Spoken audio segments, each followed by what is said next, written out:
আসসালামু আলাইকুম সবাইকে। দেশ এবং দেশের বাহিরে আপনারা যারা আছেন সবাইকে মাহে রমজানের শুভেচ্ছা।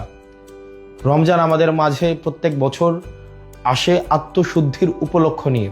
আমাদের যেই জড়া কুরিপু, পরহিংসা, পরশ্রী কাতরতা, রাগ, ক্ষোভ সব কিছুর ঊর্ধ্বে উঠে আমরা যেন আমাদের ইফতার, আমাদের সাওম, আমাদের তারাবি এই প্রত্যেকটি উপলক্ষের মধ্য দিয়ে আমরা যেন আত্মশুদ্ধির উপলক্ষ খুঁজে নিতে পারি।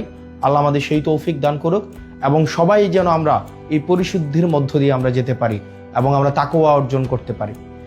এই রমজানে প্রত্যেক বছর দেখা যায় কিছু অসাধু ব্যবসায়ী সিন্ডিকেট প্রতি বছর এই রমজানের উপলক্ষে তারা দ্রব্যমূল্যকে পুঁজি করে, দ্রব্যমূল্যকে এক রকমের সিন্ডিকেট করে আমাদের সাধ্যের বাহিরে নিয়ে যায়।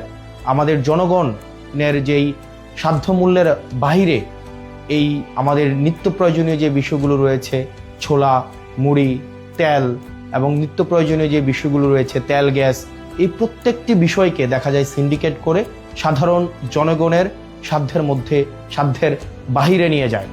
আমরা সরকারের কাছে আহ্বান থাকবে যেন এই সিন্ডিকেট, মাফিয়া, লুটেরা এবং চাঁদাবাজদের বিরুদ্ধে বিগত সময়ের মতো অন্তর্বর্তীকালীন সরকার গত বছর রোজায় যে ধরনের কঠোর ব্যবস্থা নিয়েছে এবং এই নিত্য প্রয়োজনীয় বিষয়গুলো যেভাবে মানুষের সাধ্যের মধ্যে ছিল, এই বছর যেন সাধ্যের মধ্যে থাকে সে বিষয়ে যথাযথ ব্যবস্থা নেবে। একই সাথে এই রমজানে আমাদের দেখা যায় প্রত্যেক বছর বিদ্যুতের যেই ঘাটতিটা ঘটে সেটা আমরা গত বছর দেখতে পাইনি। আমরা প্রত্যাশা থাকবে প্রত্যেকটা মুসলিম যেন এই রমজানে তার ইবাদত ভালোভাবে করতে পারে, নির্বিঘ্নে করতে পারে। এই জন্য নিরবিচ্ছিন্ন বিদ্যুৎ সরবরাহ যেন ধর্মীয় প্রতিষ্ঠানগুলো এবং বাড়িতে নিরবিচ্ছিন্ন বিদ্যুতের যেন ব্যবস্থাটি সুনিশ্চিত হয় সে বিষয়ে যথাযথ ব্যবস্থা নেবে। আপনারা দেশে এবং বিদেশে যারা আছেন এই রমজান উপলক্ষে আমাদের মধ্যে যেই ধরনের নেতিবাচক বিষয়গুলো রয়েছে সেগুলো অতিক্রম করে বাংলাদেশের জন্য, প্রত্যেকটি মানুষের জন্য আমরা যেন ইতিবাচকতার বার্তা নিয়ে আসতে পারি। আল্লাহ আমাদের সেই তৌফিক দান করুক। সবাই ভালো থাকেন, সুস্থ থাকেন। রমজান আমাদের মধ্যে রহমত এবং বরকত নিয়ে আসুক।